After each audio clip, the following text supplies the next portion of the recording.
ঘোরাফেরা করতে কার না ভালো লাগে বলুন তো? সবাই তো আমরা ভ্রমণ প্রিয়াসু, খুবই কম মানুষ আছে যে ঘুরতে পছন্দ করে না। হ্যালো এভরিওয়ান, আসসালামু আলাইকুম। সবাই কেমন আছেন? শরীফাস লাইফস্টাইলে আপনাদেরকে স্বাগতম। আজকে আপনাদের সাথে শেয়ার করছি সুনামগঞ্জের টাঙ্গুয়ার হাওরের একটা ভিডিও। আপনারা অনেকেই গিয়েছেন অথবা অনেকেই যাননি। বিশ্বাস করেন এই জায়গাটা এত সুন্দর, আমি গিয়েছি, আমি বলতে পারছি যে জায়গাটা কত সুন্দর। আমার কাছে এত ভালো লেগেছে। আমি খুব বেশি জায়গা ভ্রমণ করিনি, খুবই কম সংখ্যক জায়গা ভ্রমণ করেছি। যে কয়েকটা জায়গা ভ্রমণ করেছি এর মধ্যে আমার কাছে সর্বশ্রেষ্ঠ ভ্রমণের জায়গা ছিল এই সুনামগঞ্জের টাঙ্গুয়ার হাওর।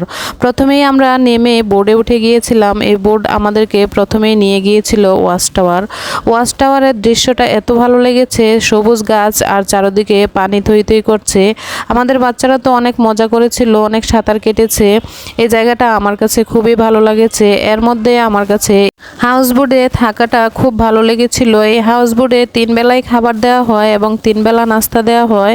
মোট 6 বেলা তারা খাবার দেয়, খাবারের কোনো কম নেই। এত খাবার দেয় যে খাওয়ার পর আর পেটে খিদে লাগে না, অনেক সময় থাকা যায়।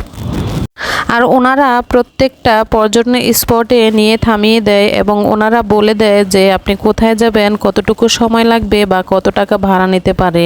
ওনারা সব কিছু এত সুন্দর করে মেনটেন করেন আর গাইডলাইন করেন যা বলে বোঝানো সম্ভব নয়। আপনি যদি গিয়ে থাকেন তাহলে জেনে থাকবেন, আর না গিয়ে থাকলে অবশ্যই যাবেন। আমার পরামর্শ, আপনি অবশ্যই টাঙ্গুয়ার হাওর যাবেন, তাহলে বুঝতে পারবেন যে জায়গাটা কত সুন্দর এবং কত ভালো লাগছিল।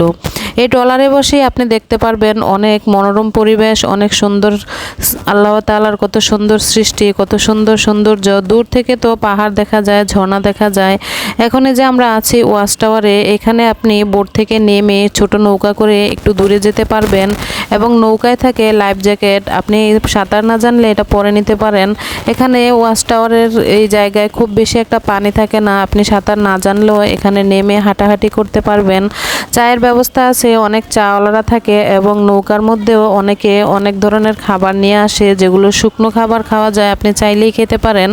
নৌকার যে মাঝিগুলো আছে ছোট ছোট বাচ্চা, ওরা কিন্তু অনেক সুন্দর গান গাইতে পারে। আমাদের নৌকায় যে বাচ্চারা ছিল, এই বাচ্চাদের কণ্ঠ এত সুন্দর আর এত সুন্দর গান গাইতে পারে, খুবই ভালো লেগেছিল ওদের গান গাওয়া। আর যে অনেক জায়গা ভ্রমণ করেছি সেগুলো তো আপনাদের সাথে একই ভিডিওতে শেয়ার করতে পারছি না, পরবর্তী ভিডিওতে অবশ্যই শেয়ার করব।